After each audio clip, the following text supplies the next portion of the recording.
कितनी दूरियां, और फिर दिल क्यों बेचैन है कबीर।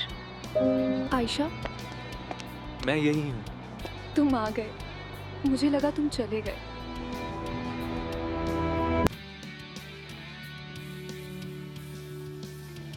सुबह फ्लाइट है, शायद ये आखिरी मुलाकात हो। आखिरी? कुछ इतनी जल्दी खत्म कैसे हो सकता है कबीर? कुछ कहानियां मुकम्मल नहीं होते, बस याद बन जाती हैं। शायद बाद में पढ़ना। अभी क्यों नहीं? तुम वाकई जा रहे हो या मुझसे कुछ छुपा रहे हो? हर बात अल्फाज में जरूरी नहीं होती। कभी तुम्हें रोकने की हिम्मत नहीं की, आज करूं?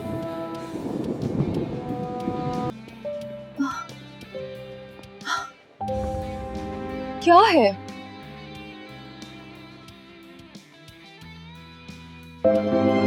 मैं कहीं नहीं जा रहा आयशा।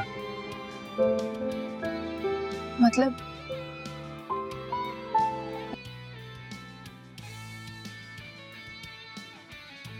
मैं सिर्फ देखना चाहता था, अगर मैं चला जाऊं तो तुम मुझे रोकोगी या नहीं। ये इम्तिहान था।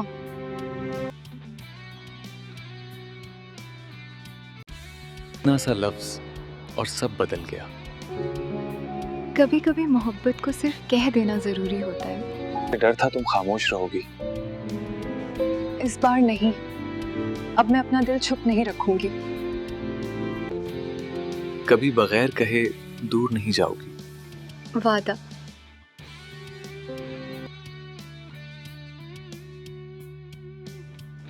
इस रात मुझे समझ आया, मोहब्बत को सिर्फ महसूस नहीं, कहना भी पड़ता है।